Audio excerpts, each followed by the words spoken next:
0-0, c'est le résultat pas très convaincant des Diables Rouges face à l'Algérie hier soir. Il s'agissait de leur avant-dernier match de préparation avant le départ pour le Japon. Francky Stas.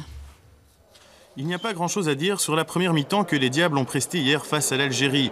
Une occasion de Mbo Mpenza à la 26e minute qui est accrochée dans le rectangle, mais l'arbitre décide de laisser jouer. Ensuite, ce sont les Algériens qui vont se montrer dangereux avec une tête de Driouech sur la barre transversale. Et c'est déjà tout pour les occasions. Après 45 minutes, c'est toujours 0-0.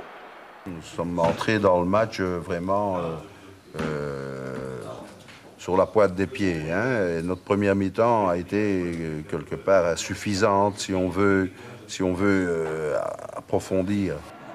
La seconde mi-temps sera sensiblement meilleure. Robert Wassège effectue 6 changements, dont Branko Stroupar qui sera finalement la révélation du match d'hier. Mais la malchance semble s'abattre sur les Diables puisqu'en fin de rencontre, Stroupar se blesse en se recevant mal, inquiétant aussi l'état de santé de Verman dont on attend des nouvelles cet après-midi.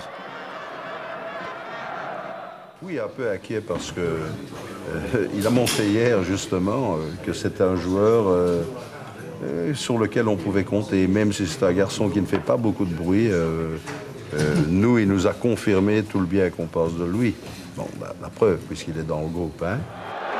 Score final 0-0 au terme d'une rencontre bien terne et pas très encourageante avant le match contre l'équipe de France ce samedi.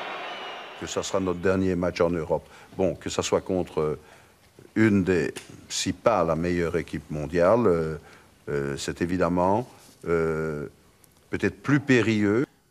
Affronter les champions du monde et d'Europe ne va pas être une mince affaire. On espère que d'ici là, nos Diables ne se blesseront plus.